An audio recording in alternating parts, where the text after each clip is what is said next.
Hello student, this is class 8th and today we are going to read about chapter number 3rd, conservation of plant and animal. तो chapter के अंदर क्या पढ़ना हमने? Domestic outcome of deforestation, global outcome of deforestation, conservation of forest and wild life, help in conservation of forest. Domestic outcome of conservation की घरेलू परिणाम क्या निकलते हैं डिफोरेस्टेशन के? और डिफोरेस्टेशन होता है वनों की कटाई। ग्लोबल आउटकम की पूरे विश्व वैश्विक तौर पर देखा जाए तो डिफोरेस्टेशन के क्या परिणाम निकलेंगे? Conservation of forest and wild life, हमारे जो पेड़ वन हैं और जो जीव जंतु होते हैं उनको कैसे कंजर्व, कैसे उनको बचाया जाए, कैसे उनकी जो नंबर है वो कैसे उनको इंक्रीज किया जाए नंबर को। Enhance your knowledge, you are always about the term afforestation and deforestation. Afforestation और डिफोरेस्टेशन के बारे में पढ़ा होगा। डिफोरेस्टेशन होता है वनों की कटाई, और एफोरेस्टेशन जो हमारे पास भूमि है खाली वहां पर पेड़ों को उगाना, वो एफोरेस्टेशन वन उगाना। Can you depict these term in your picture? Draw to picture that showed afforestation and deforestation in the given space.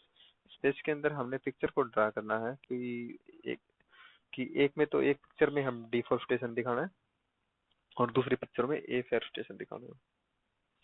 You have drawn the picture. Now we will describe the two terms in word. The term afforestation means planting more and more tree wherever and wherever it is possible to grow. Afforestation का मतलब बताया कि afforestation होता है planting more and more tree. And the term deforestation is used to describe the act of massive cutting down of tree. देखो deforestation होता है massive cutting down of tree and clearing of forest, forest को clear करना।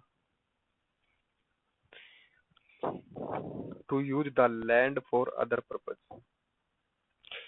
जहाँ पर one थे वनों को काटकर किसी दूसरे पर्पज के लिए लैंड को यूज करना। People cut the forest indiscriminately due to some other use also. People forest को कट कर रहे हैं, मनुष्य फॉरेस्ट को कट कर रहा है ताकि उसका भूमि का कुछ और कहीं पर यूज कर सके वो। और जो पेड़ काटे गए हैं उस पेड़ों का भी, प्लांट का, ट्री का कहीं और यूज कर सके, जैसे कि फ्यूल के लिए, वुड के लिए, फर्नीचर के लिए, रेलवे ट्रैक के लिए, इन सभी कामों के लिए ट्री का यूज किया जाता है, मेडिसिन बनाने के लिए।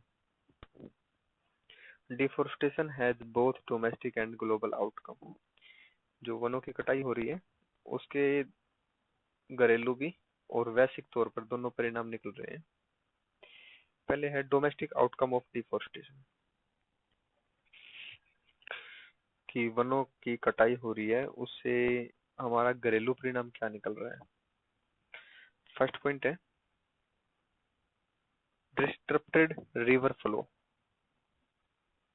Deforestation increase soil erosion and decrease rainfall. Deforestation से क्या इंक्रीज हो रहा है? Soil erosion. सोयल इरोजन होता है मृदा अपरदन, कि पानी के साथ मिट्टी का बह जाना। एंड डिक्रीज रेनफॉल, बारिश कम हो जाना।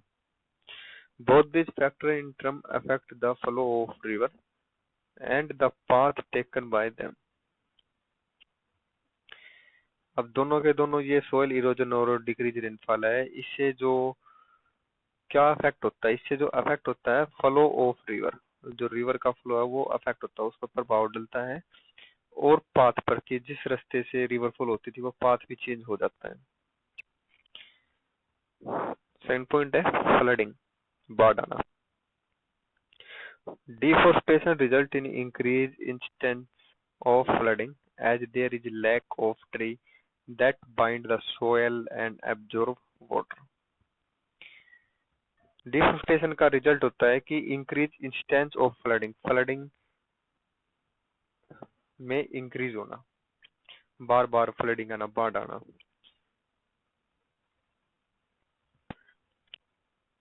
अगर वहां पर ट्री है तो ट्री क्या करते हैं? मिट्टी को बाइंड करके रखते हैं, मिट्टी को बांध कर रखते हैं और वाटर को एब्जॉर्ब कर लेते हैं।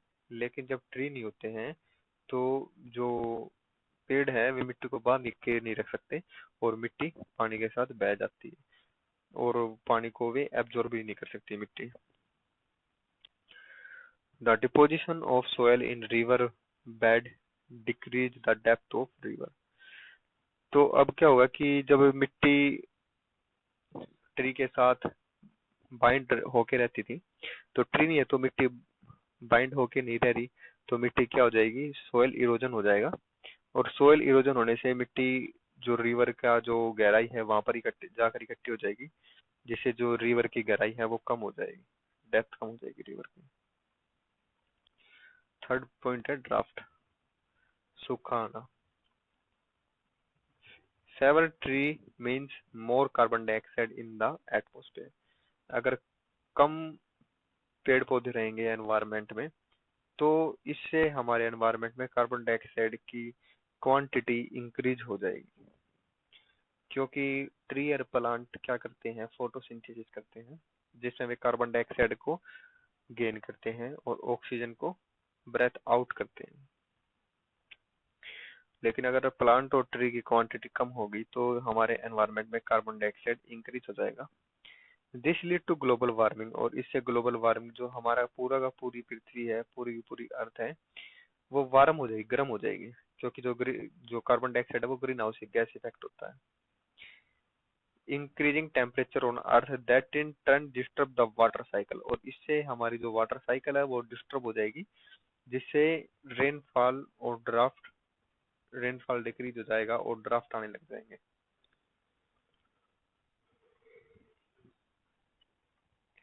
अगला पॉइंट है वाइल्ड लाइफ एक्सटिंक्शन।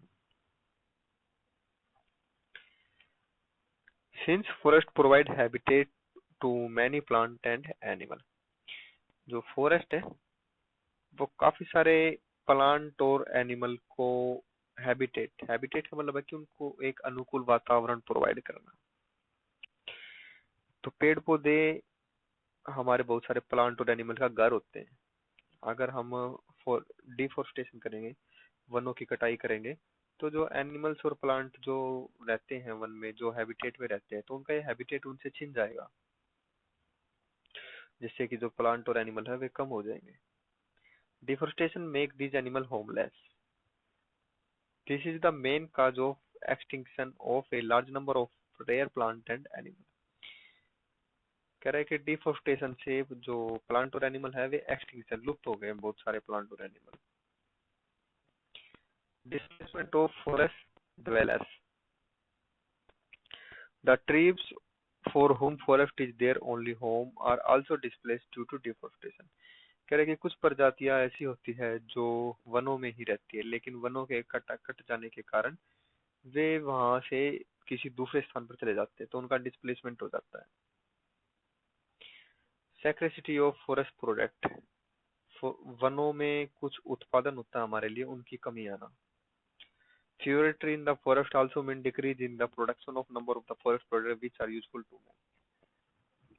बहुत सारे ऐसे प्रोडक्ट हैं जो हमें फॉरेस्ट से मिलते हैं, लेकिन अगर फॉरेस्ट को हम वनों को कटाई कर देंगे, तो वनों से जो हमें प्रोडक्ट मिलता है वो भी कम हो जाएगा, जो मनुष्य के लिए लाभदायक होते हैं, जैसे कि मेडिसिन हो गया और woods.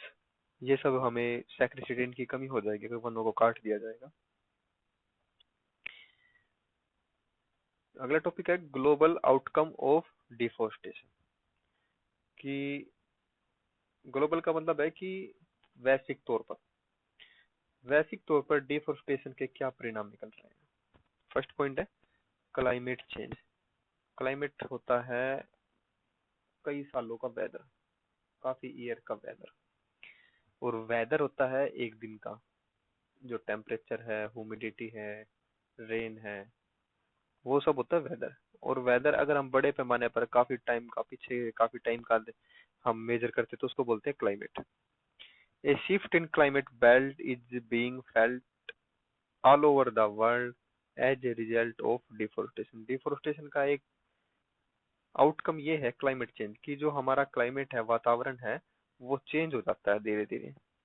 The summer are becoming hotter, की जो गर्मियां हैं वो और भी ज्यादा गर्म होती जा रही है। Rainfall in many part is deficient, बारिश कम होती जा रही है।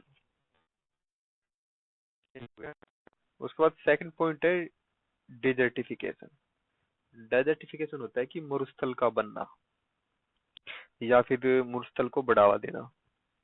Deforestation level leaves the soil naked and lead to soil erosion. Deforestation से क्या होता है कि जो सोयल है, अगर ट्री वहां से काट लेंगे तो ट्री की रूट सोयल को बाइंड करके रखती है, लेकिन अगर ट्री को हमने वहां से कट कर दिया है तो सोयल नेक्ड होगी, बिना ट्री की हो गई, और जिससे कि सोयल इरोजन हो जाएगा। Due to the soil erosion soil become less fertile, और जो हमारी मिट्टी है वो लेस फर्टाइल, कम उर्वरक हो जाएगी। अब उसमें ज्यादा पेड़ पौधे नहीं हो सकते क्योंकि सोयल का इरोजन हो चुका है। And at time the lower rocky layer are exposed, this lead to formation of desert।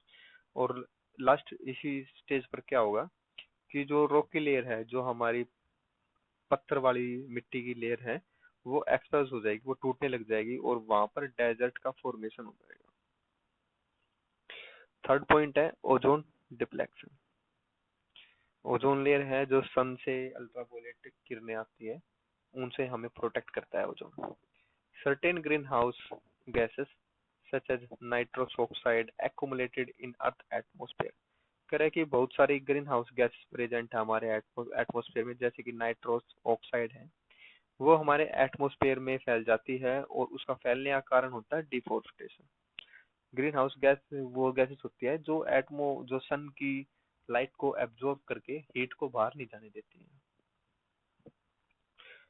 These gases destroy the ozone that form a protective shield in the form of ozone layer present in stratosphere। कह रहा है कि जो ozone layer है वो stratosphere में है, और जो ग्रीन हाउस गैस होती है वो इस ओजोन लेयर को डिप्लेक्ट कर रही है, डिस्ट्रॉय कर रही है। और ये ओजोन लेयर है, ये हमें प्रोटेक्ट करती है हार्मफुल रे से, जो सूर्य से सन से हार्मफुल रे आती है उनसे। तो नेक्स्ट टॉपिक है conservation of forest and wild life. ये टॉपिक हम अपनी अगली वीडियो में देखेंगे। Thank you.